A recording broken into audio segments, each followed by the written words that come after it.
Hi hello ನಮಸ್ಕಾರ ಸ್ನೇಹಿತರೆ, ಎಲ್ಲರಿಗೂ ನಕ್ಷತ್ರ ಯೂಟ್ಯೂಬ್ ಚಾನಲ್ಗೆ ಸ್ವಾಗತ. ಈ ದಿನ ನಾವು ಗೋಬರ್ ಗ್ಯಾಸ್ ಬಗ್ಗೆ ಮಾಹಿತಿ ತಿಳಿಸ್ತಾ ಇದ್ದೀನಿ. ನೋಡಿ, ನಮ್ಮ ಮಲೆನಾಡು ಸ್ಟೈಲಲ್ಲಿ ಪ್ರತಿಯೊಬ್ಬರ ಮನೆಯಲ್ಲೂ ಈ ರೀತಿ ಗೊಬ್ಬರ ಗ್ಯಾಸ್ಗಳಿರುತ್ತೆ. ಈ ರೀತಿ ಗೊಬ್ಬರ ಗ್ಯಾಸ್ ಇರೋದ್ರಿಂದ ತುಂಬ ಉಪಯೋಗಗಳಿದ್ದಾವೆ. ಜಾಸ್ತಿ ಕಟ್ಟಿಗೆ ಖಾಲಿ ಆಗಲ್ಲ, ಸಿಲಿಂಡರ್ ಗ್ಯಾಸ್ ಅವಶ್ಯಕತೆಯೇ ಇರೋದಿಲ್ಲ. ಯಾವ ದೇಶದಲ್ಲಿ ಯುದ್ಧ ಆದ್ರೂ ನಮ್ಮ ಹಳ್ಳಿಗಳಲ್ಲಂತೂ ಈ ರೀತಿ ಗ್ಯಾಸ್ಗಳಂತೂ ಇರುತ್ತೆ. ನಾವೇ ಗ್ಯಾಸ್ಗಳನ್ನು ತಯಾರಿಸ್ಕೊಂಡು ಅಡುಗೆ ಮಾಡೋದು ಎಷ್ಟು ಚೆನ್ನಾಗಿರುತ್ತೆ ಅಲ್ವಾ. ಹಾಗೆ ಈ ರೀತಿ ಬೆಂಕಿ ಒಲೆ ಒಂದು ಇರುತ್ತೆ. ಬೆಂಕಿ ಒಲೆ ಇದ್ದರೆ ಗೋಬರ್ ಗ್ಯಾಸ್ ಇವೆರಡರಿಂದ ಅಡುಗೆನ ಸಹ ಆರಾಮಾಗಿ ಮಾಡ್ಕೋಬೋದು. ನೋಡಿ, ಈ ರೀತಿ ಬೆಂಕಿ ಒಲೆಗಳಲ್ಲಿ ಒಂದು 4-5 ಕಟ್ಟಿಗೆ ಇಟ್ಕೊಂಡ್ರೆ ಆಯಿತು, ಅಡುಗೆ ಆಗತ್ತೆ. ಹಾಗೆ ಜಾಸ್ತಿ ನಾವು ಕಟ್ಟಿಗೆ ಒಲೆಕ್ಕಿಂತ ಗೋಬರ್ ಗ್ಯಾಸನ್ನೇ ಯೂಸ್ ಮಾಡ್ತೀವಿ. ಗೋಬರ್ ಗ್ಯಾಸ್ ಒಂದಿದ್ದರೆ ಅಡುಗೆ 3/4% ಆಗಿರುತ್ತೆ.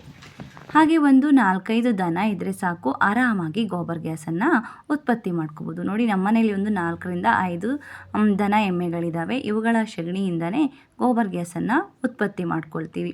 ಇವುಗಳಿಂದನೇ ಹಾಲು ದೊರೆಯುತ್ತೆ. ಆ ಹಾಲಿಂದ ಬೆಣ್ಣೆ, ತುಪ್ಪ, ಮೊಸರು ಎಲ್ಲದನ್ನು ನಮ್ಮ ಮನೆಗಳಲ್ಲೇ ಮಾಡ್ಕೊಳ್ತೀವಿ. ನೋಡಿ, ಇವುಗಳ ಸಗಣಿಯಿಂದ ನಾವು ಗೋಬರ್ ಗ್ಯಾಸನ್ನು ಉತ್ಪತ್ತಿ ಮಾಡೋದು. ದಿನಕ್ಕೆ ಒಂದು ಸಾರಿ ಸಗಣಿ ತೊಗೊಂಡೋಗಿ ಒಂದು 20 kg ಆ ಗೊಬ್ಬರ ಗ್ಯಾಸ್ಗೆ ಹಾಕಿ ಕಳ್ಕೊಬೇಕು. ಆವಾಗ ಗ್ಯಾಸ್ ಚೆಂದ ಬರುತ್ತೆ.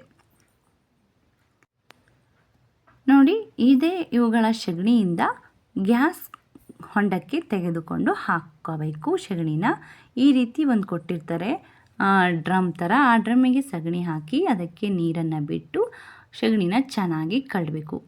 ಅದು ಗ್ಯಾಸ್ ಉತ್ಪತ್ತಿ ಆದಾಗ ಈ ರೀತಿ ಉಬ್ಕೊಂಡು ಬರುತ್ತೆ ಆ ಡ್ರಮ್ಮು. ಗ್ಯಾಸ್ ಕಮ್ಮಿ ಆದರೆ ಅದು ಕೆಳಗೆ ಇಳಿದು ಹೋಗಿಬಿಡುತ್ತೆ. ಗ್ಯಾಸ್ ಜಾಸ್ತಿ ಇದ್ದಾಗ ಮಾತ್ರ ಅದು ಎದ್ದಿರುತ್ತೆ. ಗ್ಯಾಸು ಏನು ಚೆನ್ನಾಗಿ ಬರ್ತಾ ಇರುತ್ತೆ ಅದು ಎದ್ದಿರೋದ್ರಿಂದ. ನೋಡಿ, ಈ ರೀತಿ ಸಗಣಿನ ಒಂದು ಸ್ವಲ್ಪ ಹುಲ್ಲು ಕಡ್ಡಿ ಕಸ ಎಲ್ಲ ಇರುತ್ತೆ, ದನಗಳು ಬಿಟ್ಟಿರೋದು, ಅದನ್ನೆಲ್ಲ ತೆಗಿಬೇಕು ಚೆನ್ನಾಗಿ. ಮತ್ತು ಆ ಕಸ ಕಡ್ಡಿನೆಲ್ಲ ಅಲ್ಲಿ ಹಾಕೋದ್ರಿಂದ ಗ್ಯಾಸ್ ಚೆನ್ನಾಗಿ ಬರೋದಿಲ್ಲ. ನೋಡಿ, ಯಾವುದೇ ಗ್ಯಾಸ್ ಉತ್ಪತ್ತಿಯಾಗಿ ಈ ರೀತಿ ಪೈಪು ನಮ್ಮ ಅಡುಗೆ ಮನೆಗೆ ಹೋಗಿರುತ್ತೆ. ಈ ರೀತಿ ಪೈಪನ್ನು ಕೊಟ್ಟಿರ್ತಾರೆ, ಅದು ಅಡುಗೆ ಮನೆಗಳಿಗೆ ಹೋಗುತ್ತೆ ಗ್ಯಾಸ್ ಪೈಪು. ನೋಡಿ, ಈ ರೀತಿ ಚೆನ್ನಾಗಿ ಉಬ್ಬಿರುತ್ತೆ. ಅದು ವೇಸ್ಟ್ ಎಲ್ಲ ಗ್ಯಾಸ್ ಉತ್ಪತ್ತಿ ಆದಮೇಲೆ ಸಗಣಿನ ಈ ರೀತಿ ಹೊರಗೆ ಓಣಿಗಳಿಗೆ ಹೋಗುತ್ತೆ. ಅದು ನಮಗೆ ತೋಟ ಗದ್ದೆಗೆಲ್ಲ ಬೇಕಲ್ವ ಗೊಬ್ಬರ, ಅದು ಆಗಿ ರೆಡಿ ಆಗುತ್ತೆ. ಈ ರೀತಿ ಗ್ಯಾಸಿಗೂ ನಮಗೆ ಸಗಣಿ ಯೂಸ್ ಆಗುತ್ತೆ, ಮತ್ತು ತೋಟ ಗದ್ದೆ ಹೊಲಗಳಿಗೂ ಸಹ ಸಗಣಿ ಉತ್ಪತ್ತಿಯಾಗತ್ತೆ. ನಮ್ಮ ಮನೆ ಹಳ್ಳಿಗಳಲ್ಲಿ ಹೆಚ್ಚಾಗಿ ದನ ಕರುಗಳಿರೋದ್ರಿಂದ ಈ ರೀತಿ ಗ್ಯಾಸು ಉತ್ಪತ್ತಿ ಮಾಡ್ಕೊಳ್ಳೋಕ್ಕೆ ಚೆನ್ನಾಗುತ್ತೆ. ಈ ಸಿಟಿಗಳಲ್ಲಿ ಕಷ್ಟ ಈ ರೀತಿ ಆಗೋದು. ಹಾಗಾಗಿ ನಮ್ಮ ಹಳ್ಳಿಗಳಿಗೆ ಸಿಲಿಂಡರ್ಗಳ ಅವಶ್ಯಕತೆ ಸಹ ಜಾಸ್ತಿ ಬರೋದಿಲ್ಲ. ಬೇಕು, ನಾವುಗಳು ಯೂಸ್ ಮಾಡ್ತೀವಿ, ಆದರೆ ಹೆಚ್ಚಿನದಾಗಿ ಈ ರೀತಿ ಗೋಬರ್ ಗ್ಯಾಸ್ ಕಟ್ಟಿಗೆ ಒಲೆಗಳಿಂದ ನಮ್ಮ ಜೀವನ ಆರಾಮಾಗಿ ನಡೆಯುತ್ತೆ. ನೋಡಿ, ಯಾರ್ಯಾರು ಹಳ್ಳಿಲಿದ್ದರೆ ಈ ಥರ ಗೊಬ್ಬರ ಗ್ಯಾಸನ್ನು ಮಾಡಿಸ್ಕೋಬೇಕು ಅಂದರೆ ದಯವಿಟ್ಟು ಮಾಡಿಸ್ಕೊಳ್ಳಿ. ನೇಚರಿಗೂ ಒಳ್ಳೆಯದು. ಹಾಗೆ ಜಾಸ್ತಿ ಮರಗಳನ್ನು ಕಡಿಯೋ ಅವಶ್ಯಕತೆ ಇರೋದಿಲ್ಲ. ಗೋಬರ್ ಗ್ಯಾಸು ಇದ್ದರೆ ಸಿಲಿಂಡರ್ ಗ್ಯಾಸ್ ಅವಶ್ಯಕತೆ ಇದೆ, ಅದನ್ನು ಇಲ್ಲ ಅಂತೇಳಿ ಅಡುಗೆ ಮಾಡೋ ಪ್ರಾಬ್ಲಮ್ಮು ಸಹ ಇರೋದಿಲ್ಲ. ಯಾಕೆ ಅಂದರೆ ನೋಡಿ, ಇದರಿಂದ ಏನು ಪ್ರಾಬ್ಲಮ್ ಇಲ್ಲ, ಕರಿ ಬರೋದಿಲ್ಲ, ಏನಿಲ್ಲ. ಸಿಲಿಂಡರ್ ಹೇಗೆ ಬರುತ್ತೋ ಹಾಗೆ ಬರುತ್ತೆ, 2 ಒಲೆಯಲ್ಲೂ ಬರುತ್ತೆ.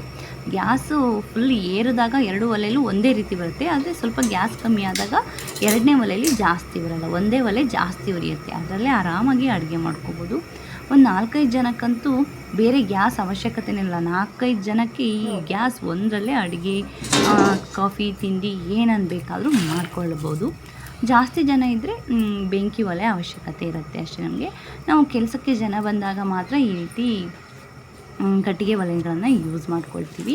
ಇಲ್ಲಾಂದರೆ ಬರೀ ಸಿಲಿಂಡರು ಮತ್ತು ಇಲ್ಲಾಂದರೆ ಗೋಬರ್ ಗ್ಯಾಸು ಅಷ್ಟೇ. ನಾವು ಸಿಲಿಂಡರ್ ಜಾಸ್ತಿ ಯೂಸ್ ಮಾಡಲ್ಲ, ಆದ್ರೂ ನಾವು ಕಮ್ಮಿ ಆದರೆ, ಈ ಗ್ಯಾಸ್ ಕಮ್ಮಿ ಆದರೆ ಸಿಲಿಂಡರ್ ಯೂಸ್ ಮಾಡ್ತೀವಿ. ಒಂದು ಸಿಲಿಂಡರ್ ಗ್ಯಾಸ್ ನಮ್ಮ ಮನೆಗೆ 5-6 ತಿಂಗಳು ಬರುತ್ತೆ. ಆ ರೀತಿಯಲ್ಲಿ ಮೇಂಟೈನ್ ಆಗುತ್ತೆ, ಅಷ್ಟು ಚೆನ್ನಾಗಿ ಈ ರೀತಿ ಎದ್ದೇಳುತ್ತೆ. ನೋಡಿ, ಗ್ಯಾಸ್ ಇದ್ದರೆ ಈ ರೀತಿ ಎದ್ದಿರುತ್ತೆ.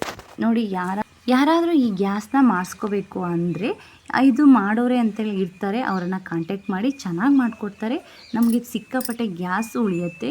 ಸಿಲಿಂಡರ್ಗೆ ದುಡ್ಡು ಹಾಕೋ ಅವಶ್ಯಕತೆಯೇ ಇರಲ್ಲ. ಒಂದು ಸರಿ ಇದಕ್ಕೆ ದುಡ್ಡು ಹಾಕಿದ್ರೆ ಜೀವನ ಪೂರ್ತಿ ಈ ಗ್ಯಾಸು ಬಾಳಿಕೆ ಬರುತ್ತೆ. ನೋಡಿ ಫ್ರೆಂಡ್ಸ್, ಯಾರಿಗೆಲ್ಲ ಈ ವಿಡಿಯೋ ಇಷ್ಟ ಆದರೆ ಲೈಕ್ ಕೊಡಿ. ಥ್ಯಾಂಕ್ ಯು ನನ್ನ ವಿಡಿಯೋ ವಾಚ್ ಮಾಡಿ.